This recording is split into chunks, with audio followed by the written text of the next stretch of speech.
앞으로 미국 페드 긴축 정책의 바로미터로 작용할 9월 CPI 발표를 앞두고 증시가 약세를 보였습니다. 특히 코스닥 지수는 낙폭이 커지면서 연중 최저치를 갈아치웠습니다.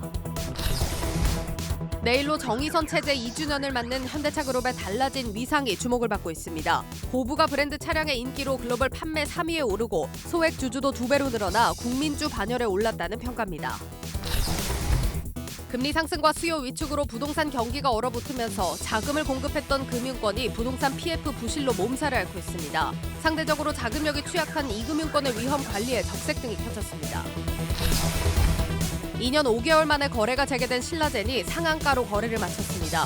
신라젠 주주연합은 문은상 전 대표에 대한 민사소송에 집중하겠다며 거래소를 상대로 낸 민형사 소송을 취하했습니다.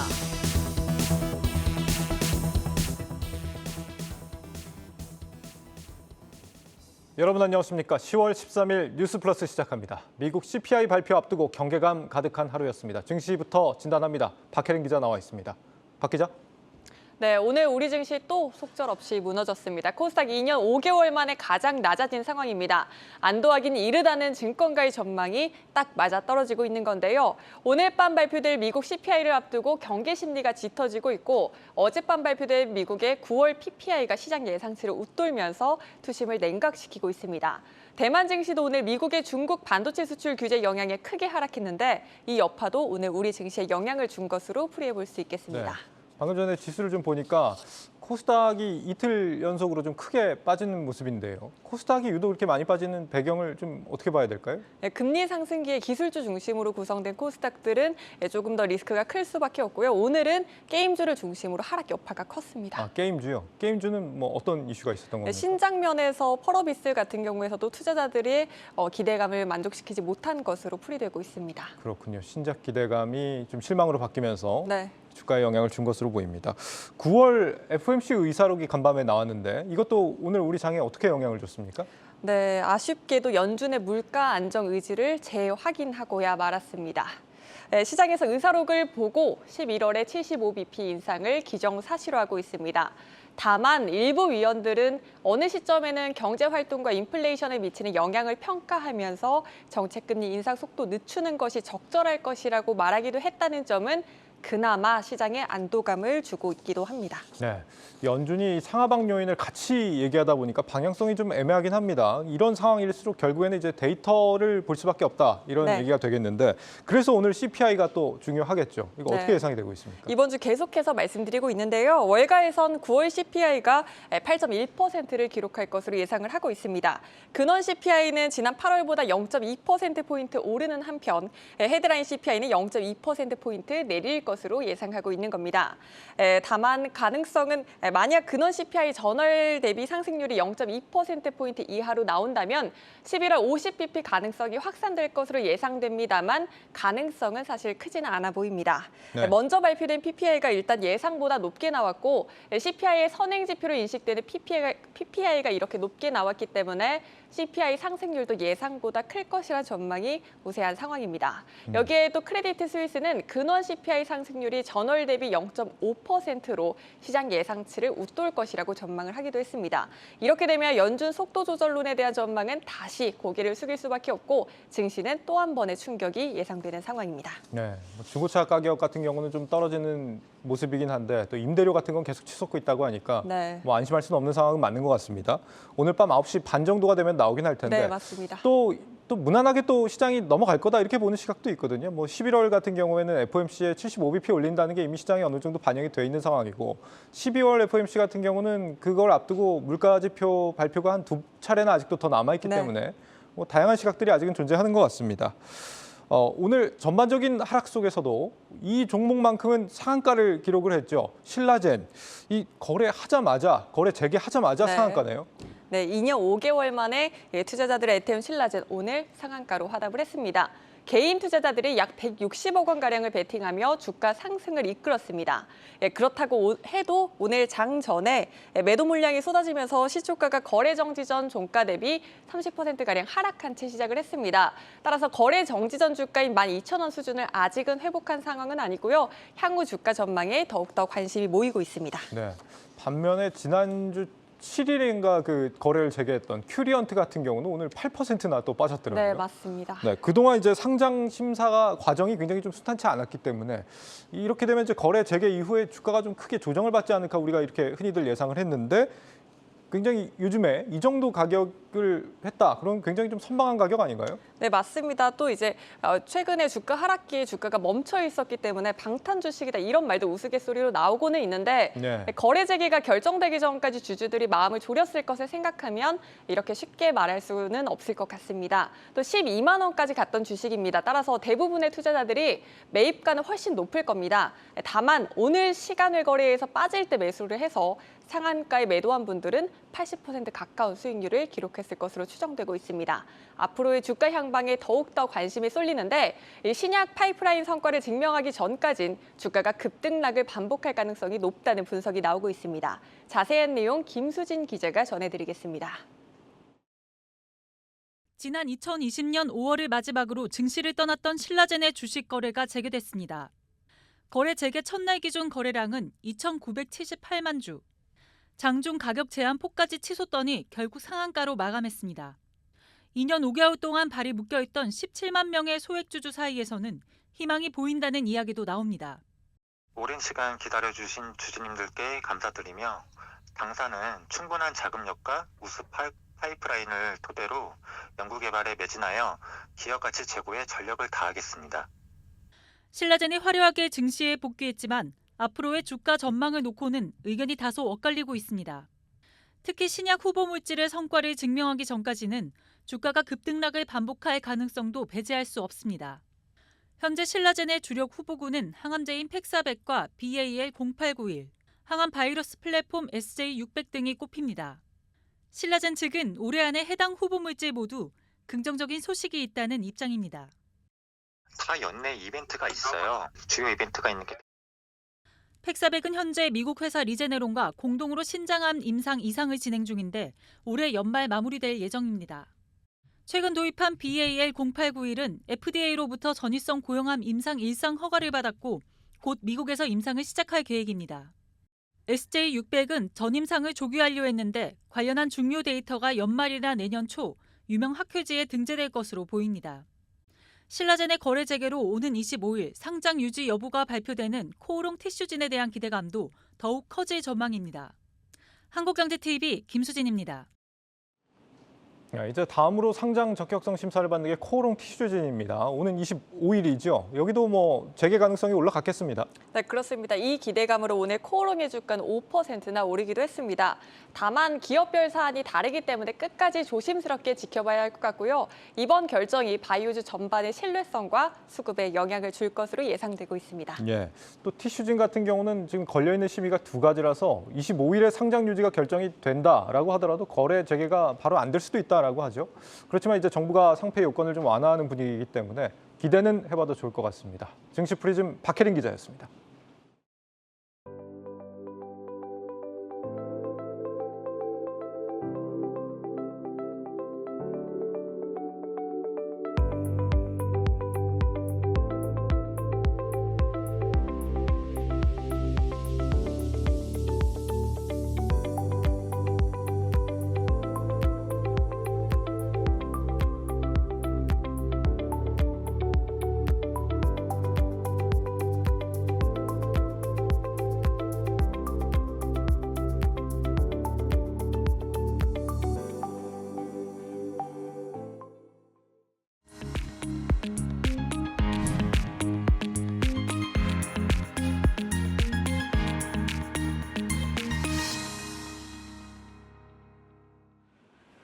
정의선 현대차그룹 회장이 오는 14일로 취임 2주년을 맞습니다. 전기차와 프리미엄 브랜드 제네시스로 현대차의 글로벌 위상을 단기간에 끌어올렸다 이런 평가가 나오는데 그간의 2년을 돌아보며 또 앞으로 남은 과제들도 들여다보겠습니다. 먼저 지난 2년간 현대차그룹이 달성한 성과 강미선 기자가 짚어드립니다.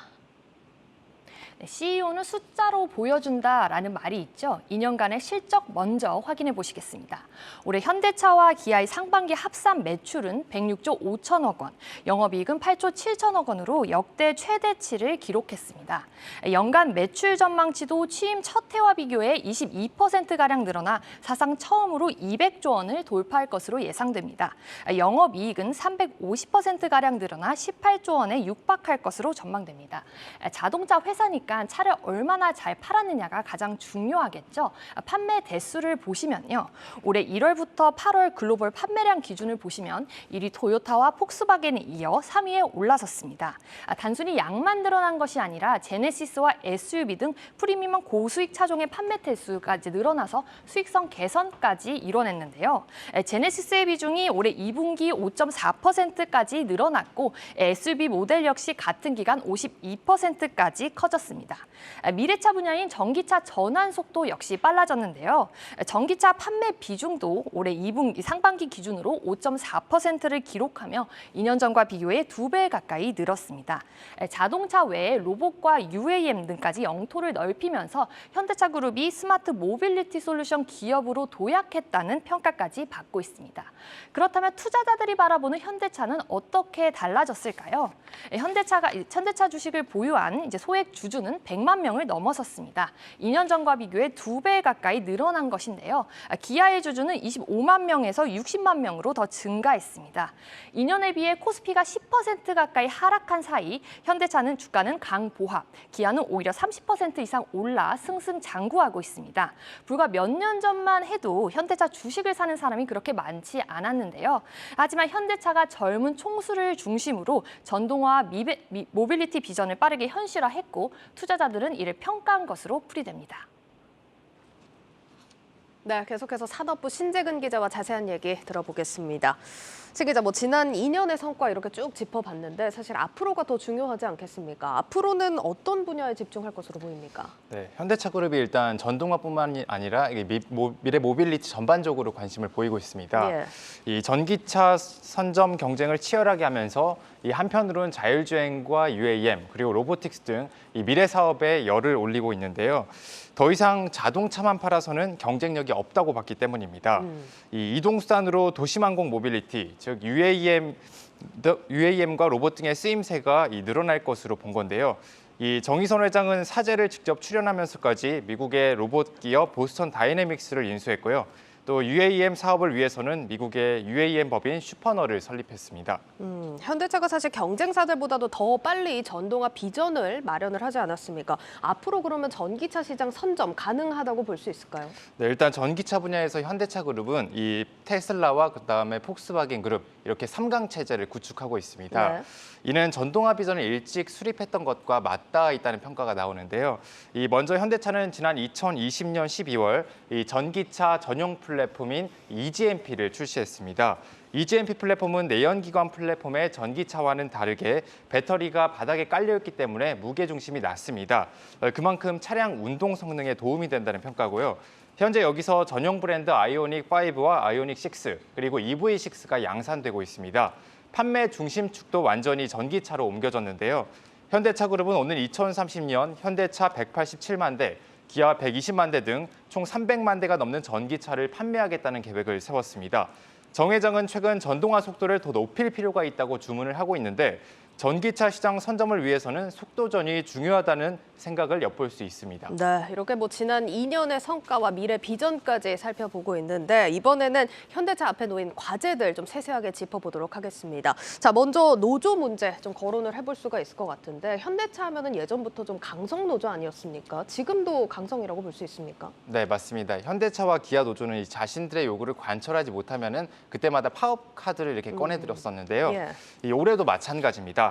기아 노조는 당초 오늘과 내일 각각 2시간 그리고 4시간씩 부분 파업을 하기로 했습니다.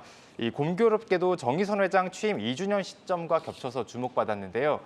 일단 기아 노조는 어제 파업을 철회하고 사측과 대화를 이어나가기로 했습니다. 지금 오늘 또 노사가 담판을 벌이고 있는 상황인데 아직도 진행 중입니까? 네, 그렇습니다. 기아 노사는 오늘 오후 2시 광명 소아리 공장에서 제14차 본교 수업을 시작했습니다.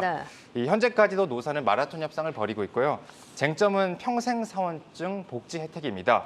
이 평생 사원증이라는 게 뭐냐면 25년 이상 근무한 퇴직자에게 평생 2년 주기로 신차 가격을 30% 할인해주는 제도입니다. 일종의 직원 복지라고 보시면 되는데요. 사측은 평생 사원증 복지 혜택을 축소해야 한다는 입장인 반면 노조는 받아들일 수 없다고 맞서고 있습니다. 원래 노사는 단체 협약 협상에서 복지 혜택을 축소하기로 합의했는데요. 이 평생 사원증 혜택을 누릴 수 있는 마지노선을 만 75세로 제한하고 할인 주기는 기존 2년에서 3년으로 늘리기로 했습니다. 또 할인율은 25%로 낮추기로 했고요. 하지만 퇴직을 앞둔 50대를 중심으로 반발이 터져나오면서 다시 협상을 해야 되는 상황에 이르렀습니다. 이 사측의 혜택 축소를 2026년으로 유예하는 절충안을 내놨지만 이 노조 반발이 여전한 만큼 현재로서는 파업 가능성이 계속 거론되고 있는 상황입니다. 알겠습니다. 자, 그러면은 마지막으로 일단 차량 판매의 발목을 가장 크게 잡고 있다 해도 과언이 아닐 만큼 지금 문제가 심각합니다. 출고 대란 문제는 어떻습니까? 좀 해결의 실마리가 보이나요? 네, 차량용 반도체 대란 3년째 이어지고 있는데 아직도 여전합니다. 예. 그러면서 지난 8월 기준 현대차의 주문 대기 물량, 즉 백오더 물량이 100만 대에 달합니다. 이는 현대차의 지난해 연간 판매량인 이 389만 대와 비교해서 이 4분의 1에 해당하는 수치인데요. 이 차량 출고 기간이 너무 길어지면 계약 취소 등 이탈이 발생할 수 있는 만큼 시급히 해결돼야 할 과제입니다. 비록 제네시스와 SUV 등 고부가 가치 차종을 중심으로 생산을 해서 이 실적에 미치는 영향은 최소화하고 있지만 이 백오더 사태가 3년 내내 이어지면서 불안감이 높아지고 있습니다. 실제로 제네시스 GV80 가솔린 모델은 이 출고까지 최대 30개월을 기다려야 하고 산타페 하이브리드는 출고까지 2년 이상 걸립니다. 이 현대차가 올 초 공급망 관리 전담 조직을 만든 이유이기도 합니다. 예, 뭐 앞으로 지난 2년보다 앞으로의 2년이 더 중요할 텐데 상황은 녹록지 않아 보입니다. 지금까지 산업부 신재근 기자였습니다.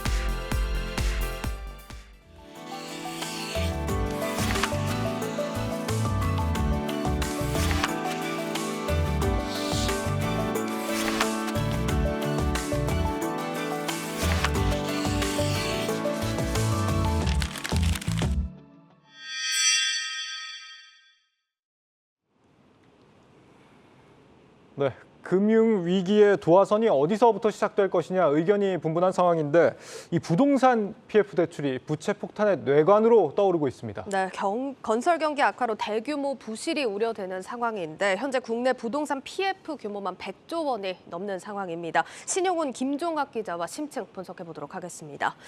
네, 먼저 신 기자, 일단 부동산 PF 대출 사실 문제가 터질 때가 되긴 했습니다. 맞습니다. 사실 그동안 저금리 시기에 PF 대출이 상당히 많이 일어났다는 점이 가장 큰 문제라고 할 수가 있겠는데요. 예. 특히 저축은행이라든가 증권사 그리고 캐피털사 같은 상대적으로 시중은행보다는 그 건전성 관리가 좀 부실한 그쪽 업권에서 상당히 많은 대출이 일어났다라는 점이 문제가 되고 있습니다. 특히나 이제 기준금리는 오르고 있고 어제도 이제 한국은행이 0.5%포인트 기준금리 올리지 않았습니까? 이렇게 기준금리는 올라가고 있는데 자산 가치는 떨어지고 있거든요. 그러다 보면은 부동산 PF 대출 일으켰던 사업장에서 부실이 좀 일어날 수 있는데 이 부실 채권이 그대로 금융권에 흡수가 되게 될 경우에 금융권의 커다란 부실로 또 이어질 수 있다는 점이 우려점으로 작용을 하고 있는 상황입니다. 예, 일단 뭐 앞서서 PF 대출 규모가 100조가 넘는다라고 제가 좀 설명을 해드렸는데 이게 정확히는 규모가 얼마나 되는 겁니까? 지난 6월 말 기준으로 봤을 때요, 112조 2천억 원 수준으로 집계가 됐습니다. 저축은행 사태 직후 2013년 말에 38조 원 수준이었는데 그때 당시와 비교하면 한 3배 가까이 늘어난 상황이거든요. 네. 2014년부터 올해 6월 말까지 업권별 증가액을 좀 살펴보면 은행권의 경우에는 6조 9천억 원, 또 비은행권은 무려 70조 1천억 원이 늘었습니다. 비은행권이 은행권에 비해서 한 10배 정도 많은 셈이죠. 특히나 이 비은행권의 부동산 PF 대출 유동성이 낮은 사업장들, 그러니까 아파트가 아닌 상가라든가 아니면은 공장들 이런 쪽에서 많이 이게 늘어났는데 잠재적 유형이 상당히 높아진 그런 상황입니다. 관련 내용 장슬기 기자가 보도합니다. 올해 6월 말 기준 보험사와 여신금융사, 저축은행의 부동산 PF 대출 전체 잔액은 80조 7천억 원. 전체 금융권의 72%가량을 차지합니다. 은행들이 PF 대출을 보수적으로 취급한 것과 달리 비은행권은 사업 다각화를 이유로 그 규모를 꾸준히 늘려왔기 때문입니다. 올 6월 말 기준 비은행권의 PF 대출 평균 연체율은 0에서 1%대 수준. 저축은행 사태가 발생한 직후인 2013년 말 PF 대출 평균 연체율이 8.21%였던 것에 비하면 크게 낮은 수준입니다. 하지만 당국은 규모가 상대적으로 작은 중소형사의 경우 시장 상황과 맞물려 부실 우려가 더욱 커질 수 있다고 보고 있습니다. 특히 저축은행의 경우 은행이나 보험사에 비해 시공사의 신용등급이 상대적으로 낮은 점도 문제로 꼽힙니다. 실제 5대 금융지주 계열 저축은행의 PF 대출 현황을 보면 일부는 평균치를 웃돌고 연체율이 무려 5%를 넘어선 곳도 있습니다. 규모가 큰 대형 저축은행들도 예외는 아닙니다. SBI 저축은행의 경우 올 6월 말 기준 PF 대출 연체율이 전분기보다 1.03%포인트 상승했고 OK저축은행의 경우에도 1.96%포인트나 올랐습니다. 할부금융에서 PF 대출로 사업을 확장한 캐피탈사 역시 잔액이 매년 증가하고 연체율 또한 상승세를 나타냅니다. 카드사 중에선 매각을 앞두고 자산을 크게 늘렸던 롯데카드와 업계 1위인 신한카드가 PF 대출을 사실상 독식하고 있는데 연체 잔액이 작년 말보다 2.5배 수준으로 늘어난 상황입니다. 금융당국에서는 현재 PF 전체 평균 연체율을 봤을 때 전반적으로 이전 저축은행 사태에 비해서는 상당히 안정적으로 보고 있지만 부동산 침체, 인플레이션, 원자재 가격 상승, 금리 인상 등이 복합적으로 이제 작용할 경우에 향후 2, 3년의 수치가 악화될 가능성이 클 것으로 보고 있습니다. 그래서 이제 금융사별로 일정 부분 편차는 있겠지만 전반적인 이제 경기 악화와 둔화가 가시화되고 있는 만큼 어느 때보다 집중적인 관리와 모니터링이 필요할 것으로 보입니다. 특히 최근 부동산 침체와 함께 미분양 물량이 증가하고 있는 만큼 담보 가치의 불확실성이 높은 중소형 금융사 중심으로 PF 대출의 집중 모니터링이 필요하다고 전문가들은 강조합니다. 한국경제TV 장슬기입니다. 네, 김정학 기자, 증권부를 현재 출입을 하고 있는데 네. 이런 부동산 PF의 보증을 서주는 게 주로 이제 증권사들 아닙니까? 네. 그런데 현재 이제 증권사에서 부도 가능성이 있는 우발 채무가 35조 원에 달한다라고 하는데 PF들을 그동안 왜 이렇게 해온 겁니까? 예, 부동산 PF 사업을 통해서 수익을 회수하는 수단이 굉장히 리스크 대비 수익성이 높았기 때문입니다. 예. 근데 이제 이런 부동산 PF를 통해서 이제 자금을 조달하는 방법 중에 앞서 보신 것처럼 이주금융권을 통해 가지고 직접 대출을 받는 방법도 있지만 이 증권사를 통해서 이 자본시장을 통해서 유동화 증권이나 채권으로 조달하는 방법도 있습니다. 이게 정상적인 환경이라면 부동산 경기가 상승을 하다 보니까 이게 뭐 딱히 위험이 발생할 그런 걱정은 하지 않아도 되겠지만 지금은 경기가 하강하다 보니까 위험을 떠안고 발행했던 것들이 줄줄이 연쇄 부도가 날 수 있겠다는 우려가 지금 나오고 있는 겁니다. 네. 신용평가사 집계로 보면 그러면 이제 증권사가 얼마나 발행했는지 채무보증을 서준 부동산 PF를 집계해봤더니 이게 47조 3천억 원 정도로 파악이 되고 있고요. 이 중에서 만에 하나 되돌려받지 못할 수도 있는 돈, 우발부채와 대출채권은 35조 원에 육박합니다. 증권업계에서는 자기 자본이 커야 그래도 이런 위험한 대출을 할 수 있다 보니까 올해 1분기까지 70조 9천억 원으로 몸집을 상당히 키워놓고 있는 상황인데 그런데도 불구하고 현금 대비해서 이 부동산 PF에 노출된 자금의 규모가 68%로 아주 높아져 있는 상태입니다. 아무래도 지난해까지는 부동산 경기가 호황기다 보니까 그 기간에 이 신용공여를 중심으로 PF 채무 보증을 꾸준히 늘려왔기 때문인데 또 여기에 한 가지 금융당국에서도 NCR이라고 해서 증권사의 건전성을 관리하는 지표를 네. 굉장히 많이 완화를 해줬습니다. 위험을 감당할 수 있는 크기가 커지다 보니까 공격적으로 부동산 PF를 통해서 수익을 내려고 했었던 건데 PF 발행 잔액도 2018년과 비교해 보면 당시에 14조 원 수준이던 것이 올해 상반기에는 46조 원까지 늘어나면서 상당히 규모도 커져 있고 또 본래는 건설사를 통해서 이런 자금 조달들을 많이 했었거든요. 근데 이 시장을 좀 더 전문적으로 금융 상품을 공급할 수 있는 증권사가 연계해서 80% 정도를 차지하고 있는 상태이고요. 그 금융당국에서 사실 문제를 많이 알고 있었어요. 그래서 작년 12월에 금융감독원이 부동산 PF 위험 경고를 내고 사업을 재점검해라 하고 이제 증권사 증권사들이 뭔가 위험한 부분들을 많이 줄여놓기는 했지만 그동안에 발행한 게 워낙 많다 보니까 이게 위험이 좀 발생할 수 있겠다라는 경고가 계속해서 끊임없이 나오고 있는 겁니다. 그러니까 증권사들이 부동산 시장이 이렇게까지 좀 침체될 위기에 놓일지를 몰랐었던 게 첫 번째 요인으로 보이고 네. 두 번째로는 이제 당국이 어느 정도 이런 건전성 비율을 좀 완화해주면서 이런 상황까지 오게 된 거다 이런 얘기인데요. 네. 실제 위험도가 좀 얼마나 되는지 증권사별로 분석을 해봤다고요. 어디가 제일 위험합니까? 지금 나오고 있는 걸로는 대형사보다 아무래도 이 중소형사가 상당히 좀 위험을 떠안고 늦게 사업에 공격적으로 나서서 부실이 발생할 수 있겠다 이런 분석들이 나오고 있습니다. 예. 증권사들이 이제 부동산 PF에 얼마나 노출돼 있는지 PF 익스포저를 집계를 하고 있는데 일단 큰 곳들은 규모는 커 보이지만 이 메리츠증권 같은 경우에는 뭐 3조 5천억 원 정도 그리고 삼성증권이나 한국투자증권 같은 경우에도 비슷한 규모의 PF 익스포저를 떠안고는 있습니다. 그런데 이들 증권사들은 상당히 많은 자금들이 이런 IB 사업으로 투자는 하고 있지만 자기 자본이 기본적으로 5조 원이 넘는 곳들이기 때문에 이 정도 부실이 발생하더라도 회사가 망가지거나 할 위험은 상당히 낮은 곳들이라고 볼 수 있습니다. 또 그리고 이들 증권사는 기존에 보유하고 있던 PF를 미리 정리하는 이 셀다운이라고 해서 자산을 미리 팔아서 좀 더 건전하게 바꿔놓는 그런 작업들을 해놓은 상태이고요. 또 그리고 보통 이 PF에 조달하는 이제 사채들 중에 단기 사채 종류들이 여러 가지가 있는데 이게 3개월 단위로 만기가 돌아오던 것을 너무 시장 상황이 좋지 않다 보니까 한 달 내지는 뭐 일주일 단위로도 발행을 하면서 조금 더 리스크 관리를 공격적으로 하고 있다 보니까 위험이 좀 덜하다라고 볼 수 있습니다. 문제는 자기 자본이 3조 원이 채 안 되는 중소형사들인데요. 이번에 레고랜드 사태에 휘말린 회사도 보면 BNK 투자증권입니다. 이 회사 같은 경우에는 지난해부터 부동산 PF를 늘리기 시작했고 또 다른 증권사 중소형사 중에 다올투자증권 같은 경우에도 우발채무로 잡힌 자본을 집계해봤더니 자기 자본보다 훨씬 크기 때문에 한 1조 원 정도 이런 자금들을 어떻게 감당할 수 있겠냐라는 우려가 계속해서 나오고 있는 겁니다. 이 부분에 대해서는 조금 더 전문적인 의견, 신용평가사 의견을 들어보겠습니다.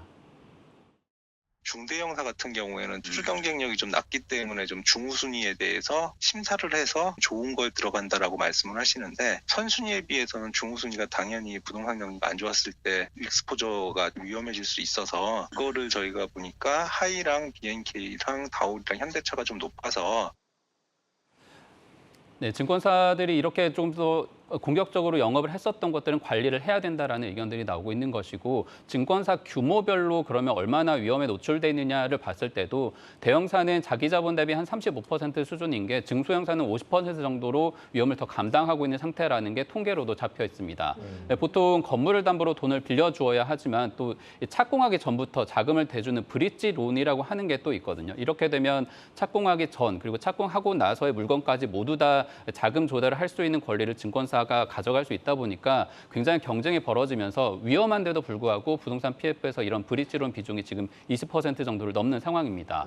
부동산 시장이 꺾이게 되면 당연히 이런 위험이 발생할 수 있는 부분이 남아있는 것이고 또 지금 부동산 PF의 연체율도 앞서 보신 저축은행과 마찬가지로 증가하고 있는 상황인데 올해 기준으로 6.2%까지 지금 올라와 있습니다. 이게 작년 말에는 3.1%이던 것이 2배가 된 것이고 2019년 말과 비교하면 거의 5배 정도가 상당히 부도율이 나고 있는 상황이어서 이 부분에 대해서 당국에서도 상당히 걱정하고 있는 거라고 볼 수 있습니다. 그러니까 이렇게 부실이 커지면 도산하는 금융사도 나올 수 있을 테고 사실 PF 대출 부실 우려가 금융권 전반으로 이렇게 확산을 하다 보니까 금융 시스템 붕괴까지 좀 걱정을 해볼 수 있는 상황인 것 같거든요. 네. 선제적인 조치가 필요하겠죠. 사실 뭐 금융당국 에서도 이런 부분을 많이 문제의식을 갖고 있는 상황입니다. 제2금융권 특히 저축은행의 경우에는 부동산 PF 대출 비중이 전체 기업 대출의 절반 정도를 차지하고 있기 때문에 금융 리스크가 많이 증가할 수 있다라는 판단 때문인데요. 최근에 금융당국 수장들이 직접 나서서 대출 부실 우려 좀 잡겠다라고 나서고 있는 그런 모습입니다. 정호진 기자의 리포트 직접 보시죠. 정상적으로 괜찮은 PF 사업장도 경우에 따라서는 유동성 문제나 이런 쪽 어려움이 생길 수가 있다. 김주현 금융위원장은 양호한 사업장도 PF 대출의 부실 우려를 피해갈 수 없는 상황이라고 진단했습니다. 금융감독원도 이금융권을 중심으로 리스크를 점검하고 관련 대책을 준비하고 있다고 밝혔습니다. 비은행권, 여전, 증권, 저축은행 등의 각 업권 리스크에 대해서 여러 가지 외생 변수를 중심으로 지금 점검 중이고 그 건에 대해서 또 대응 조치를 마련 중입니다만 지금까지 금융당국은 금융사의 부실을 방지하기 위해 자본금 확충을 주문하는 등 건전성을 강화하는 방향으로 금융위기 대책을 마련해왔습니다. 이에 은행권은 규모가 큰 부동산 PF 대출문을 걸어 잠궜고 당장의 관련 리스크는 이금융권에 비해 양호한 것으로 나타났습니다. 다만 은행 대출이 막히며 자금 경색 문제가 발생했고 금리 인상, 원자재 가격 상승 등 악재가 겹치며 건설 현장에선 우려가 고조되고 있습니다. 계약금을 걸고 사업을 추진하는 과정에 PF 대출이 안 됨으로써 또 부도나는 경우도 있고, 땅을 200억 주고 샀는데 40억 계약금을 걸었는데 나머지 대출이 안 되면 부도나는 거죠. 이자가 올라가서 감당하지 못해서 부도나는 경우가 있고. 문제를 인식한 금융당국은 시장에 말라붙은 유동성을 공급하며 자금 경색을 해소하겠다는 계획입니다. 금융당국은 최근 합동회의를 개최해 회사채와 CP 매입을 재개하고 유동성 공급장치 마련에 적극 나서겠다고 밝혔습니다. 다만 전문가들은 유동성 공급만으로는 리스크 관리에 한계가 있다며 금리 인상에 대한 추가적인 대책이 필요하다고 조언합니다. 또한 저축은행 등 이금융권에서 부실 우려가 현실화된다면 이들을 보유한 금융지주에까지 연쇄적으로 악영향을 미칠 수 있다고 경고합니다. 대출 금리는 10%까지 육박한다고 생각한다 그러면 이러한 PF에 대한 여파가 지수사라든지 큰 영향을 줄 것이다. 부실이 더 확대될 것이다. 그렇게 전망합니다. 한국경제TV 정호진입니다. 네, 김 기자. 이 부동산 PF 자금 경색을 막을 수 있는 시도가 최근 정부를 중심으로 좀 준비가 되고 있다라고 하는데 당장 좀 단기 자금 시장이 위태롭다고요?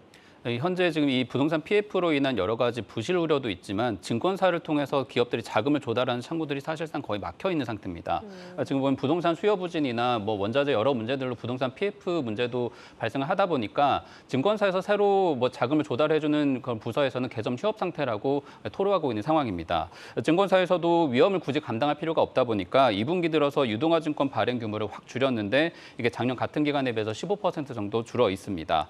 또 단기 자금 시장을 조금 더 들여다보면 이 부분도 심각한데 신용도가 AA 정도면 상당히 우량한 회사라고 할 수 있는데 이런 곳에서도 지금 5% 정도로는 아예 자금을 지금 조달하기 어려운 상태로 파악이 되고 있고요. 이렇다 보니까 이번 주에 이제 정부가 발표를 했는데 채권 시장 안정을 위한 펀드를 가동을 하겠다. 전체 규모는 8조 원 정도로 늘려잡고 이 가운데 지금 당장 여유 자원인 1조 6천억 원을 집행을 해서 시장 안정에 조금 더 투입해보겠다라는 지금 방침이 계속 나오고 있습니다. 그러니까 새로 자금을 조달하기도 어렵고 기존에 대출한 돈을 회수하기도 어려운 상황인 건데 그럼 대형사들 상황은 좀 어떻습니까? 대형사들이라고 사실 상황이 다르지는 않습니다. 왜냐하면 대체 투자라고 해서 해외 투자를 굉장히 늘려놨는데 지금 보면 해외 시장의 부동산 같은 경우에도 역시 위축될 조짐을 나타내고 있기 때문입니다. 국내 증권사들이 투자를 했었던 뉴욕 중심부의 건물이 실제로는 투자 회수를 하지 못해서 손실난 케이스가 지금 파악이 되고 있고요. 한국은행이 그럼 이 부분을 어떻게 좀 파악하고 있는 자료를 지금 낸 게 있는데 금융 안정 상황 보고서라는 이 내용에 보면 6월 말 기준으로 증권사의 대체 투자 규모가 21조 원 규모로 이 중에서 위험도가 높은 또 후순위나 지분성 투자 비율이 거의 60% 정도에 달하는 것으로 파악이 돼서 원금 손실 위험에 노출돼 있다라고 당국이 판단을 하고 있습니다. 신용평가사 분석에서도 증권사들이 지금 채권 시장의 하락으로 인한 손실 위험도 큰 상태이고 여기에다가 부동산 PF 위축으로 인해서 그동안 버텨주던 IB까지 위험에 노출되다 보니까 아무래도 증권 시장 위축과 함께 이제 앞으로 이제 연말까지 나오게 될 증권사들의 실적 부분에서도 좀 더 기대 수치가 낮아질 수밖에 없겠다 이런 전망들이 나오고 있습니다. 사실 뭐 앞서 리포트에서도 보셨듯이 증권사들뿐만 아니라 보험이나 카드사들 특히나 이제 금융지주 계열사들의 부실 우려가 점점 커지고 있는 상황인데요. 업권별 대형사들 가운데는 금융지주에 속해 있는 계열사들이 상당히 많이 있거든요. 주력 계열사인 은행의 경우에는 아직까지 건전성이 양호하다고 하더라도 그 외에 나머지 계열사들의 잠재적 부실 위험이 큰 상황이기 때문에 금융지주의 발목을 잡을 가능성도 상당히 높아지고 있다라고 볼 수가 있겠습니다. 예, 잘 들었습니다. 경제부 신영훈 증권부 김종학 기자와 함께했습니다.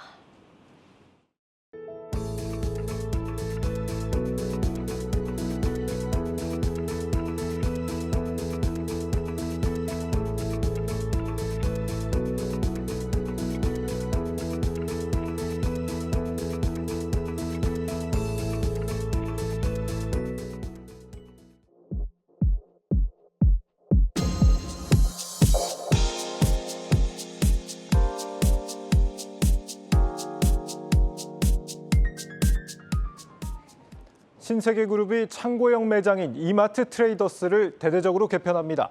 연단위 멤버십 제도와 설비 자동화를 통해서 고물가 시대 창고형 할인점 본연의 정체성을 강화한다는 전략입니다. 전효성 기자입니다. 이마트의 창고형 할인 매장인 이마트 트레이더스가 트레이더스 홀세일 클럽으로 탈바꿈합니다. 지난해 하반기 이마트 트레이더스 개편 TF가 만들어진 뒤 약 1년간의 검토 끝에 나온 성과입니다. 지난 2010년 등장한 이마트 트레이더스는 그동안 꾸준한 성장세를 보이며 점포수는 21곳까지 늘었고 연매출은 3조 원을 돌파했습니다. 이마트는 이번 변화를 통해 오는 2030년 창고형 매장의 연 매출액 8조 원 달성, 점포수는 30개까지 늘리는 것을 목표로 삼았습니다. 앞으로 트레이더스는 창고형 매장의 강점인 가격 경쟁력을 더욱 높이는 데 집중한다는 방침입니다. 각종 설비 자동화를 통해 매장 운영 비용을 낮추고 판매 품목도 지금보다 더 줄여 상품 매입 단가를 낮추겠다는 겁니다. 일반적으로 창고형 매장은 제품당 한두 개 브랜드만 들여놓는 방식으로 단가를 낮추는데 트레이더스는 고객의 구매 데이터를 활용해 최적 상품만 들여놓는 방식으로 가격을 지금보다 더 내리겠다는 구상입니다. 또한 자체 브랜드 상품을 늘리고 신선식품과 고기류의 상품성을 높여 경쟁업체보다 앞서 나가겠다는 포부도 밝혔습니다.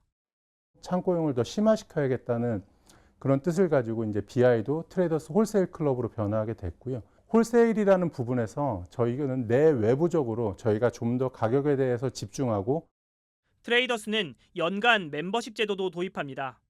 1년에 3만 원, 7만 원을 내고 멤버십에 가입하면 상품을 회원가에 구매할 수 있고 멤버십 등급별로 캐시가 적립되는 구조입니다.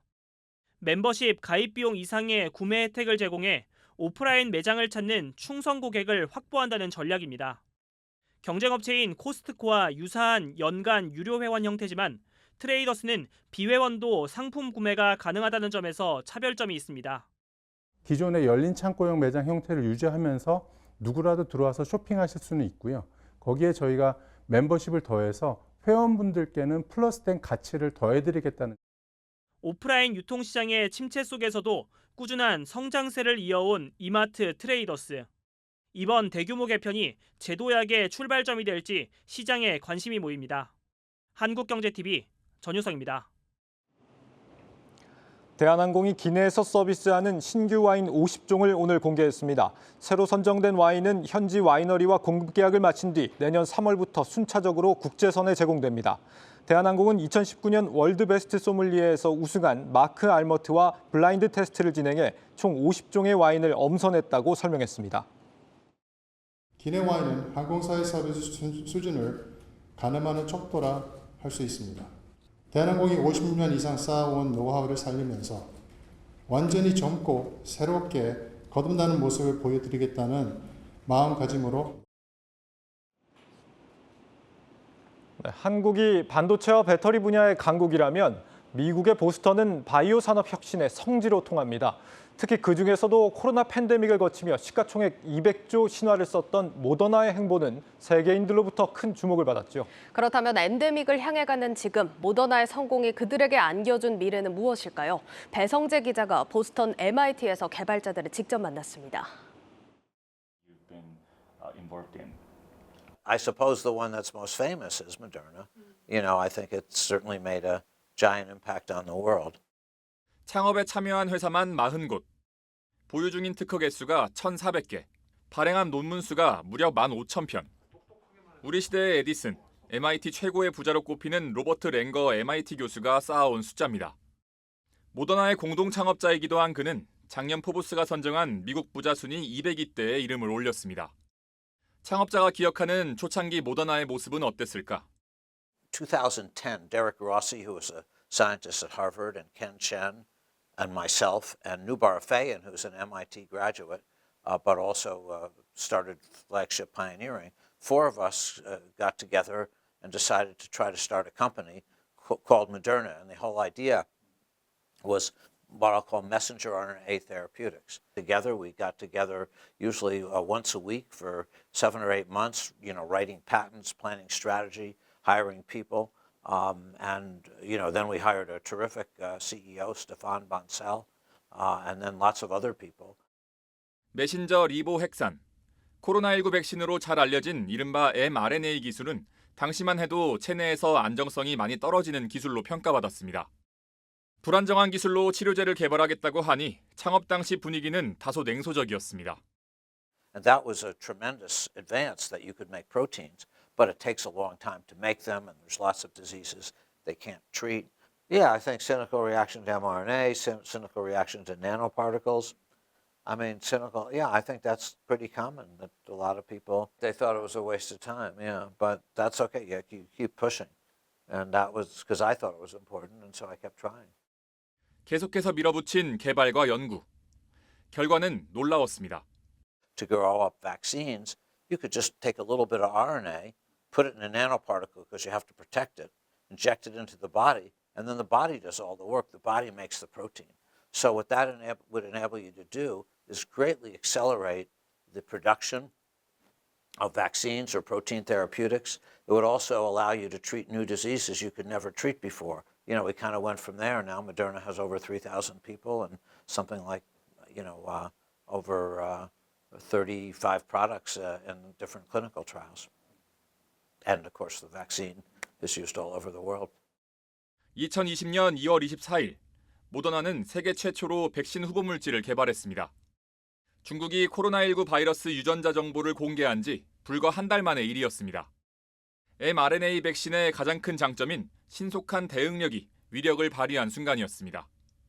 모더나의 코로나19 백신 개발을 이끈 멜리사 무어 모더나 최고과학 책임자. 그녀는 당시를 어떻게 기억할까? If COVID had arrived a year earlier, we would not have been ready.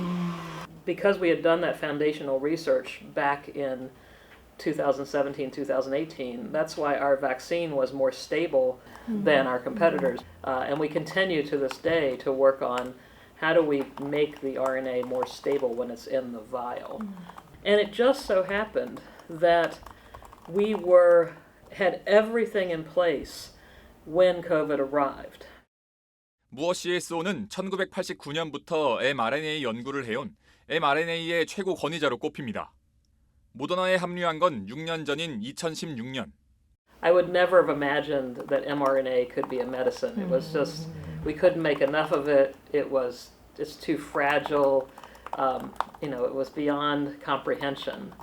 But then in 2013, I heard about this company, Moderna, that had some data showing that they could inject messenger RNA into mice and get proteins expressed. And I reached out to them to say, I know a thing or two about mRNA. Maybe I can be of help. 누적 사망자 653만 명, 누적 확진자만 6억 1,741만 명. 3년을 이어온 코로나19 팬데믹은 인류에 큰 불행을 가져왔지만 mRNA의 가능성을 발견한 기회이기도 했습니다. 무어 CSO는 mRNA를 활용해 코로나19 백신을 업그레이드한 독감 백신 출시를 예고했습니다. What we learned is that mRNA vaccines are particularly effective for the elderly population, more so than other vaccines. And so that's very heartening, right? Because particularly respiratory viruses cause significant morbidity and mortality in the elderly population. Our hope is that we can develop a combined COVID, flu, respiratory syncytial virus, so RSV vaccine, so a combined annual booster for all three of those significant respiratory vaccines. 코로나19 백신으로 명성을 떨친 mRNA 기술도 세포 생성이나 난치병 치료 분야로 적용 범위를 넓혀간다는 계획입니다. I think regenerative medicine. So one of the things that's very exciting about mRNA is it's transient. And so it can provide a transient set of instructions to make new tissues or grow new things. Our initial application of that was to inject it directly into the heart muscle of patients who are undergoing open heart surgery for blocked arteries when they're getting an engraftment procedure to help them grow new blood vessels to get around the blockage. In regenerative medicine, you want something that is impermanent. You want a signal that is there for a short time and then goes away. That's mRNA. 코로나19 팬데믹 속 대성공을 거둔 모더나. 코로나19 백신 개발을 이끈 최고과학 책임자가 그리는 모더나의 미래는 어떤 모습일까? It's actually easier to run really fast to try to catch up to the front runners, but now we're the clear front runner and everybody's trying to catch up to us. We are constantly pushing ourselves to just how much can we do, right? And we're always talking about 10x. How can we do 10 times more? And how can we become more efficient at making our medicines, at the regulatory process, at just everything. So Moderna's here to stay. I think that Moderna is going to be a major player in making biological medicines in the future. 한국경제TV 배성재입니다.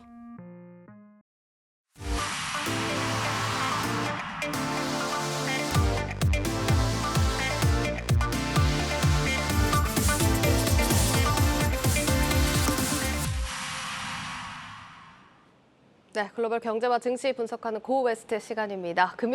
목요일 글로벌 콘텐츠부 이지우 기자와 함께하도록 하겠습니다.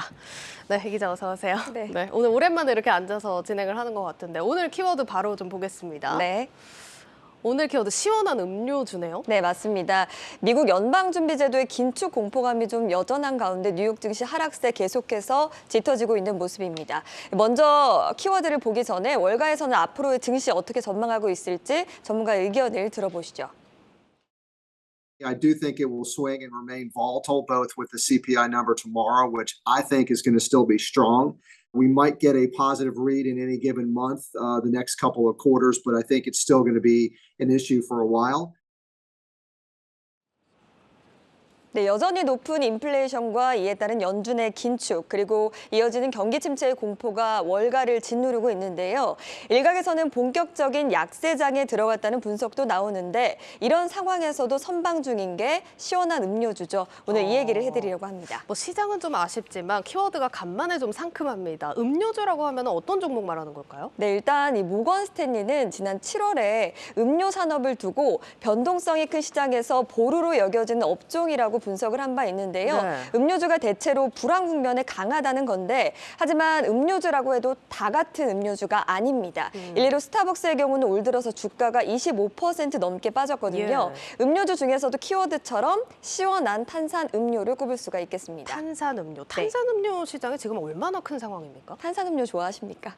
예, 좋아합니다. 네, 저도 굉장히 좋아하는데 네. 시장조사 업체 그랜드뷰 리서치의 자료를 보니까요. 세계 탄산음료 시장이 지난해 4,500억 달러, 그러니까 약 580조 규모였습니다. 연평균 5%가량 성장해서 2028년에는 약 810조까지 커질 것으로 예상이 되는데요.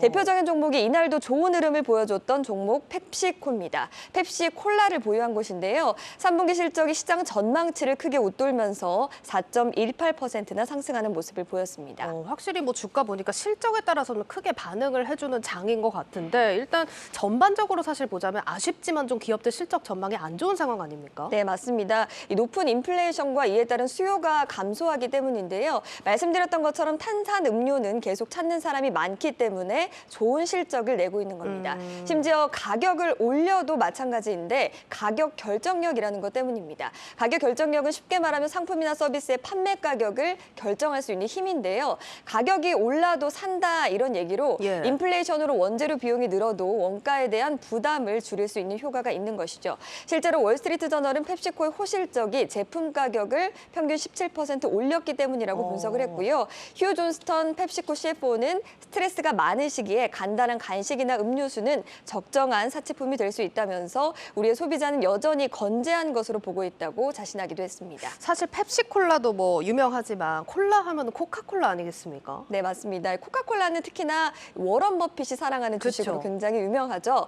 1980년대부터 지금까지 줄곧 주식을 사 모으는 것으로 알려졌는데 죽을 때까지 코카콜라 주식을 팔 생각이 없다라고 밝힐 정도입니다. 실제로 코카콜라는 1970년대부터 2022년 현재까지 50여 년간 9,620% 수익률을 올렸는데요. 역시 펩시콜라와 마찬가지로 코카콜라 가격 경쟁력을 갖고 있습니다. 2분기에 제품 가격을 5%가량 올렸지만 판매량은 지난해 같은 기간보다 9% 늘었고요. 예. 여기 연간 매출 증가율 가이던스도 기존 7에서 8%에서 12에서 13%로 높여 잡았습니다. 네, 뭐 요즘 시장이 워낙 기술이나 인프라 이런 쪽에 관심이 가 있다 보니까 몰랐는데 조용히 또 강하게 성장을 크게 하고 있었네요. 네, 맞습니다. 그 1년간 최근 주가 흐름을 좀 살펴봐도요. S&P 500 지수가 18.03% 떨어질 때 코카콜라는 1.66%, 또 펩시코는 7.22% 상승할 정도로 주가가 흔들리는 모습을 보이지 않았습니다. 변동성이 큰 시기에 안정적으로 배당금을 지급하는 점도 투자에 있어서 매력적인 요인으로 꼽히는데요.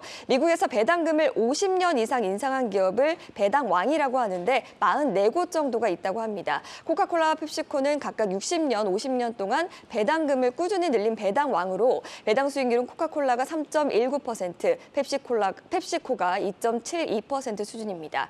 여기에 공격적으로 인수합병에 나서는 등 성장 동력을 발굴하고 있는 상황인데요. 펩시코는 지난 8월 스포츠 음료 업체인 셀시우스의 지분을 5억 5천만 달러에 사들였습니다. 그렇군요. 이게 펀더멘털이나 뭐 시기적이나 매력적으로 좀 들리긴 하는데 월가에서 분석은 좀 어떻게 나오고 있습니까? 네, 그래서 월가 투자 의견을 좀 종합적으로 살펴봤는데요. 최근 3개월간 코카콜라를 담당하는 15명의 애널리스트 가운데 12명이 매수를 추천하고 있었고요. 목표 주가는 최대 76달러로 예상을 했습니다. 펩시코 역시도 9명의 애널리스트 가운데 6명이 매수를 권했고 많게는 198달러까지 상승 여력이 있는 것으로 봤습니다. 두 종목 모두 매도 의견은 하나도 없었습니다. 그렇군요. 근데 뭐 여전히 사실 거시경제 시장이 좋지 않기 때문에 좀 주의할 필요는 있을 것 같은데 어떻습니까? 네, 맞습니다. 골드만삭스는 인플레이션과 비용 압력이 지속되는 상황에서 가격 경쟁력이 결정력이 더욱 중요해질 것이라면서 우리는 기업의 수익성과 그 지속성을 평가하기 위해서 높아진 비용을 소비자들의 전가할 수 있는 능력을 볼 것이다라고 밝힌 바 있습니다. 하지만 결국 코카콜라나 펩시코 같은 곳들은 일종의 약세장에서의 피난처로 주식 전반에 걸친 우려는 여전히 큰 상황입니다. 당장 우리 시간으로 오늘 밤 9시 반에 미국의 9월 소비자 물가 지수 CPI가 발표됩니다. 월가에서는 9월 CPI가 전년 동월 대비 8.1% 상승할 것으로 추산하고 있는데요. 여전히 높은 수치인 만큼 연준의 긴축 리스크 계속 염두하셔야겠습니다. 네, 잘 들었습니다. 고웨스트 이지호 기자와 함께했습니다. 오늘 저희 뉴스플러스가 준비한 소식 여기까지입니다. 여러분 고맙습니다.